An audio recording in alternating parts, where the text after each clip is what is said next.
Sa bawat sulok ng kasaysayan, may mga pangyayaring hindi na isulat sa mga aklat. Mga kwentong nananatili sa dilim, mga pangambang hindi mapawi, at mga panaghoy na hindi kailanman pinakinggan. Sa bawat pag-ikot ng panahon, may mga aninong patuloy na sumusunod. Mga paalala na hindi lahat ng nakaraan ay handa nang magpahinga. Ako si Camille Peng at ito ang Panaghoy. Mga kwentong kababalaghang nakaukit sa kasaysayan. Ang San Agustin Church sa Intramuros ay kilala bilang nag-iisang simbahang nakatayo matapos ang Battle of Manila noong ikalawang digmaang pandaigdig. Isang simbolo ito ng tibay. Ngunit saksi rin sa karumal-dumal na massacre ng mga pari at sibilyan. Sa paglipas ng panahon, ang lugar ng kamatayan ay naging lugar ng papuri at selebrasyon. Marami ang dumadayo rito upang manalangin at maging nangarap na maikasal dito. Kabilang na si Clara. Pinili niya na ito ang maging saksi sa kanyang pakikipag-isang dibdib upang gunitain ang nakaraan. Ngunit hindi niya inakala na ang panaghoy na naiwan dito ay ang pipigil sa panghabang buhay niyang kaligayahan. Sa paglingon natin sa kasaysayan, may isang kwentong hindi napasama sa mga aklat. Ngunit hindi rin tuluyang nawala mula sa paniniwala ng mga Pilipino. Pangarap kong maikasal sa San Agustin Church. Hindi lamang dahil sa antigong ganda nito o sa matatag na kasaysayan nito. Isa pa sa rason kung bakit ito ang napili kong simbahan ay nais ko ring mapawi ang masakit na karanasan ko sa dambanang ito ng bago at matamis na mga alaala namin na magiging asawa ko. Dito kasi naglaho na parang bula ang nanay ko. Walang bakas, walang paalam, walang kahit ano. Lumaki akong iniisip na inabandonan niya kami. Kaya nang nagpaplano kami ng kasal ng fiancé ko, sinabi ko agad na sa San Agustin ko gustong ikasal. Upang tuluyan ko na sanang mabaon sa limot ang masalimuot na nakaraan at nang mapalitan na ng magandang alaala na aking dadalhin habang buhay. Pero 2 linggo bago ang kasal namin, nagpunta ako sa simbahan para sa isang final ocular o rehearsal. At dito na nagsimula ang bangungot ng buhay ko. Pagpasok ko sa simbahan, walang ibang tao. Sobrang lamig ng hangin, kahit tirik ang araw sa labas. Habang naglalakad ako sa aisle, bigla akong nakaramdam ng bigat sa dibdib. Napansin kong isang lumang larawan sa gilid ng opisina ng simbahan. Isang wedding portrait na kupas na. Halos hindi na mabasang pangalan sa ibaba. Pero may isang bagay na hindi ko maipaliwanag. Ang bride sa larawan ay pamilyar. Parang kamukha ko. Pamilyar rin ang itsura ng lalaking kasama niya sa larawan. Nang ilapit ko ang mukha ko para basahin ang pangalan, biglang may umalingaw na tinig mula sa likod ko. Tumaas ang balahibo ko pero pilit kong ipinagsawalang bahalang tinig na tila kumakausap sa akin. Inisip ko na lamang na baka galing lamang ito mula sa ingay sa labas ng simbahan. Kinabukasan, nung bumalik kami upang bumisita, Nagsimulang dumilim ang paligid at pagtingin ko sa dulo, malapit sa altar, may nakatayong babaeng nakatalikod. Nakasuot siya ng luma, naninilaw, at gutay-gutay na wedding gown. Punit-punit din ang kanyang belo. Lalapit sana ako para magtanong pero bago pa ako makahakbang, lumingon siya sa direksyon na kinaroroonan ko. Wala siyang mata at puro dugo ang mukha niya. Kasabay ng paglingon niya ang isang mahinang pagbulong. Pero narinig ko sa utak kong sinabi niya, "Susunod ka na rin." Napapikit ako sa sobrang takot. Nagdadalawang isip ako kung guni-guni ko lang bang mga ito. Sa muling pagdilat ko, wala na siya. Nanlamig ang buong katawan ko. Tumakbo ako palabas, takot na takot sa nakita ko. Mula noon, gabi-gabi na akong binabangungot. Isang babaeng naka-wedding gown, walang mata, walang mukha. Pero naririnig ko ang tunog ng kadena na tila hinihila sa marmol na sahig. Hindi ko masikmurang nakita ko, kaya't bumalik ako sa simbahan para magtanong. Tinawagan ko ang caretaker, isang matandang lalaki. Tahimik siya nung una pero nang banggitin ko ang tungkol sa bride na nakita ko, ay bigla siyang namutla. Dito ko na nalaman na may isang bride raw na namatay sa loob mismo ng simbahan. Hindi raw siya umalis sa altar kahit hindi dumating ang kanyang groom. Hanggang sa mawala na siya sa katinuan. Hanggang sa may marinig na lamang na sigaw. At pagbalik ng mga pari, nakahandusay na siya. Pinilit kong kalimutan ang pangyayaring yun kahit na ilang beses na akong hindi mapakali dahil dito. Ito na kasing araw ng kasal ko. Bumukas ang maliwanag at malalaking pinto ng simbahan. Puno ang paligid ng namumukadkad na bulaklak. Napupuno rin ito ng mga bisitang abot langit ng tuwa.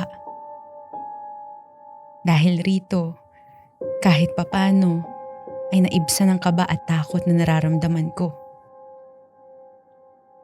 Sa kalagitnaan ng paglalakad ko sa aisle, bumalik ang sobrang lamig na hangin. Ang mga bisitang nakangiti sa akin ay biglang huminto sa pagkurap. Tila hindi gumagalaw.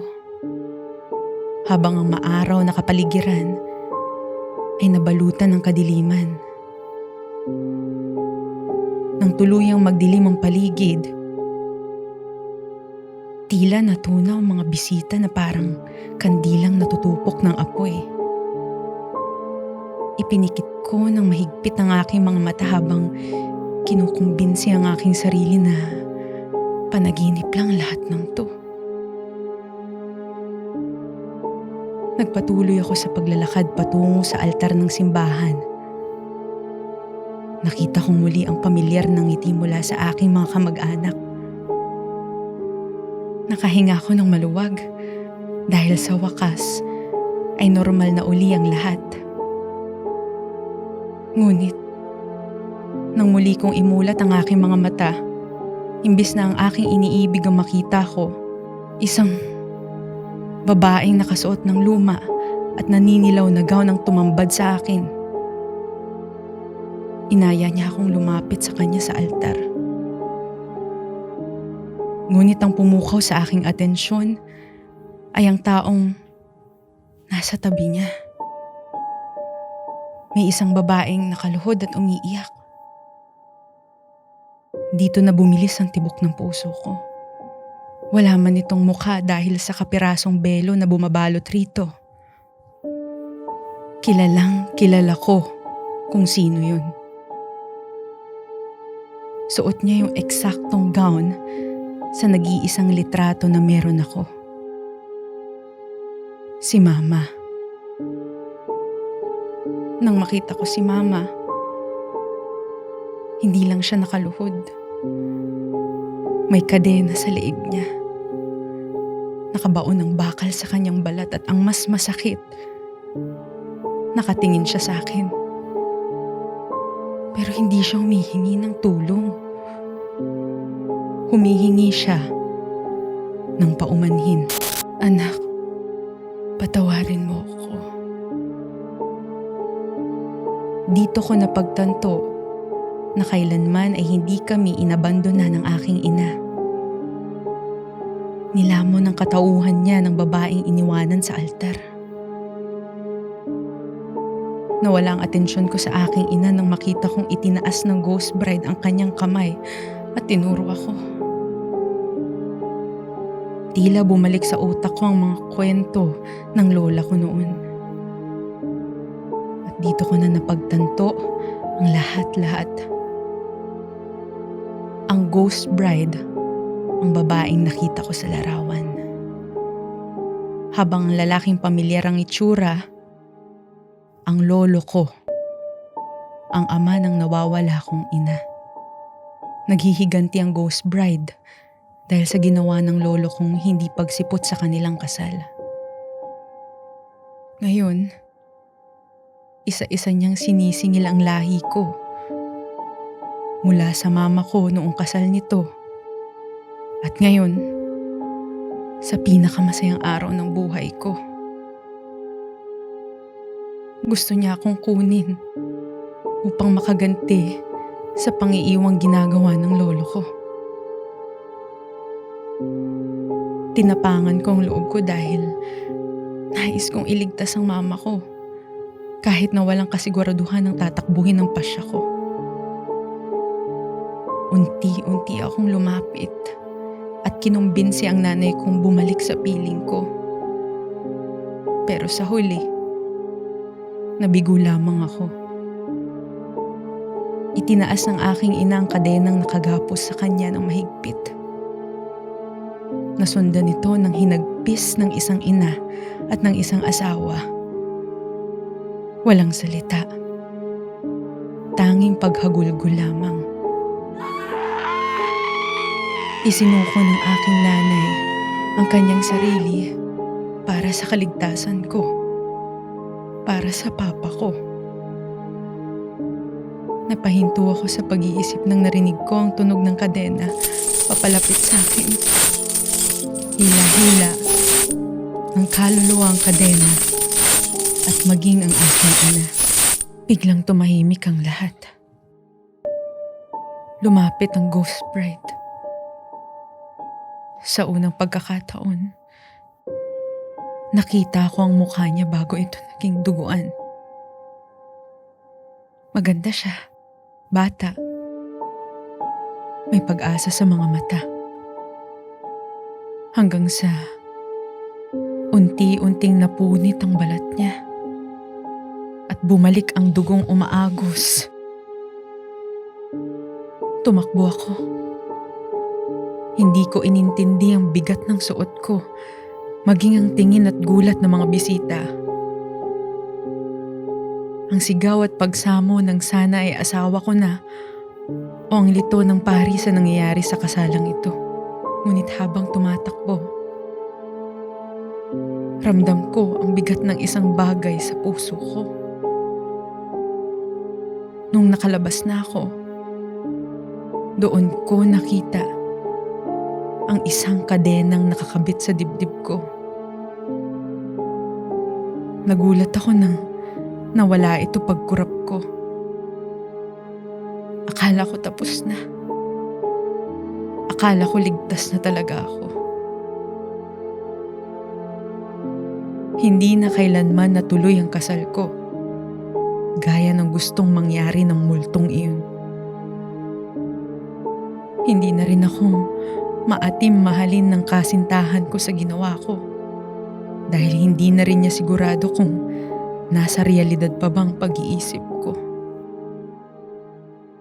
Kahit na maraming taon nang lumipas, hanggang ngayon, binabangungot ako ng itsura ng nanay ko na nakaluhod sa altar. Sinubukan ko itong banggitin sa mga kamag-anak ko, ngunit walang naniwala.